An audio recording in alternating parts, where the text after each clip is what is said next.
Hello, नमस्कार. तर माझ्या सर्व मैत्रिणींचं आपल्या चॅनलवरती अगदी मनापासून स्वागत आहे. सर्वांना श्री स्वामी समर्थ.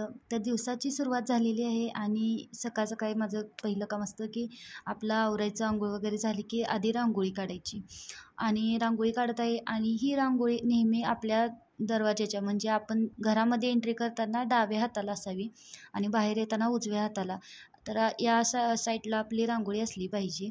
त्यानंतरचं काम असतं आपलं देवपूजा करायचं आणि इथं माझी देवपूजा झालेली आहे आणि इथं मी तुपाची पण वात लावते आणि ही कशी तुपाची आपण हे करू शकतो वाती वगैरे करून ठेवायच्या, तर कसं ते त्याबद्दल एक व्हिडिओ केलेला आहे मी.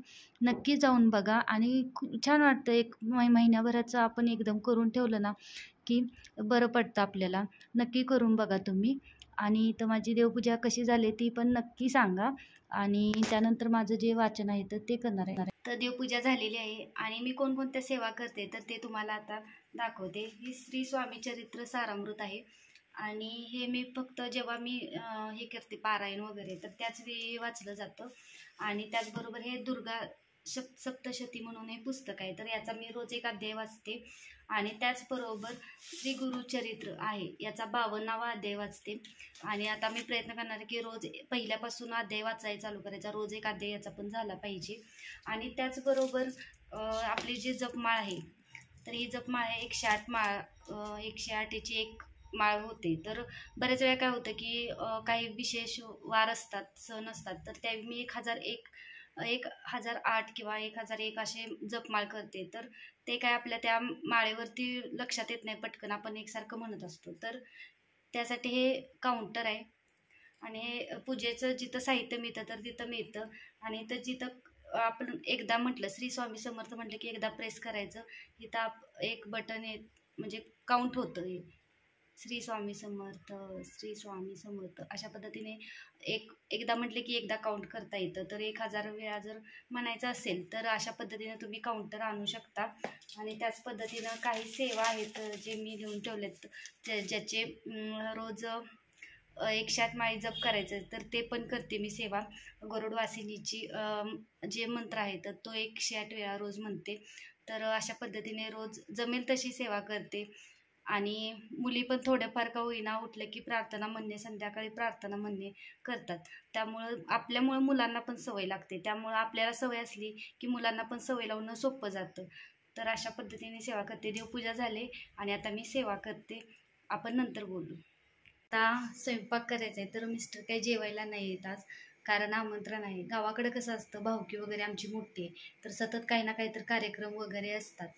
तर त्यामुळे आज पण कार्यक्रम आहे आणि 12 ते 1 त्यांना ऑफ असतं, तर घरी येतात जेवायला.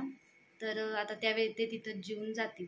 तर आम्ही तिघीच आहे. तर मोड वगैरे आलेली मटकी आहे आणि फरसाणा पण आहे. तर आता मी मिसळ करणार आहे आमच्या तिघींसाठी.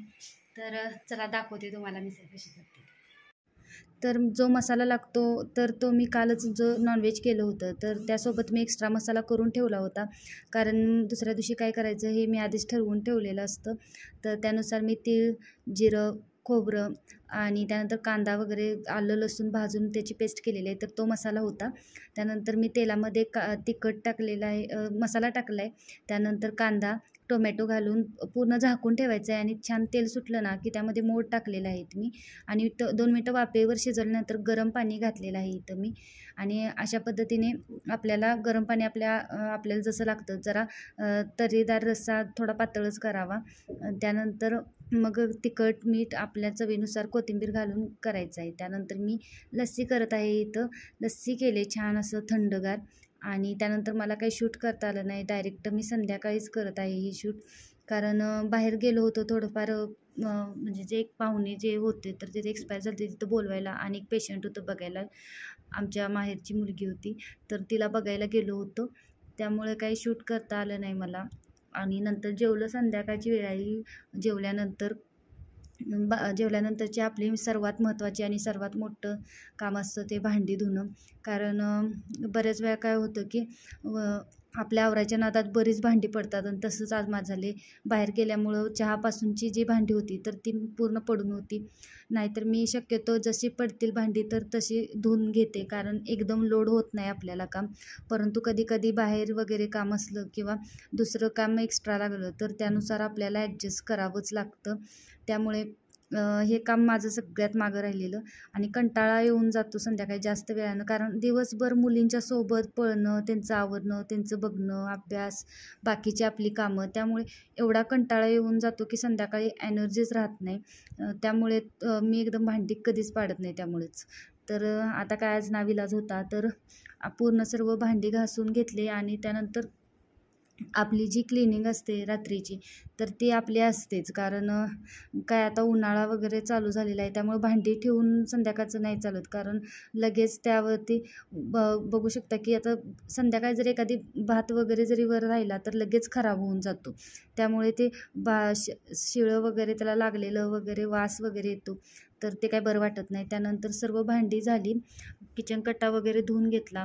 बरेच जण धुतात, कोण पुसून घेतं, तर ते मला काय धुतल्याशिवाय काय बरं वाटत नाही. पुसून घेणं वगैरे मला काय पसंत पडत नाही. कधी कधी ठीक आहे, म्हणजे जर गडबड असेल तर तेवढंच हे करायचं. खरं काय होतं की मागील टाईल्स वगैरे असतात तर त्यावरती आपण केलेलं स्वयंपाक, फोडणी टाकलेली, तर ते सर्व उडलेलं असतं, तर ते पुसून तर काय बऱ्याच वेळा निघतं, कधी नाही, कारण तेलकट डाग पडलेले असतात.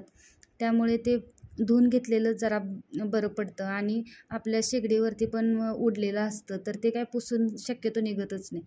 त्यामुळं सर्व व्यवस्थित कट्टा वगैरे धुवून घेते संध्याकाळी. आणि सकाळी कसं आपलं उठल्यानंतर मुलींचे मॉर्निंग स्कूल असल्यामुळं चहा नाश्ता असतो, कारण नाश्ता घेऊन जाते मुलगी, तर त्यामुळे गडबड पण होत नाही. सकाळची कामंच आपली एवढी असतात ना की संध्याकाळची कामं ठेवली की ते सकाळी लोड होतात सर्व कामे. त्यामुळे संध्याकाळची कामे ही संध्याकाळीच करावी लागतात. आणि त्यानंतर मी काय करत आहे की ज्यामुळे झुरळे किंवा मुंग्या वगैरे येतात उन्हाळ्यात, तर ते येऊ नये म्हणून काय करायचं आहे, तर व्हिनेगर घेतले मी एका कापडावरती, पूर्ण टाईल्सवरती किचन कट्ट्यावरती संध्याकाळी आपल्याला पसरून घ्यायचं आहे. त्यामुळे काय होतं, त्याच्या वासाने झुरळे, मुंग्या वगैरे जे असतात तर ते येत नाहीत आणि उन्हाळ्यात हा बराच त्रास असतो. तर ही ट्रिक नक्की यूज करा आणि कसा वाटला व्हिडिओ नक्की सांगा. श्री स्वामी समर्थ.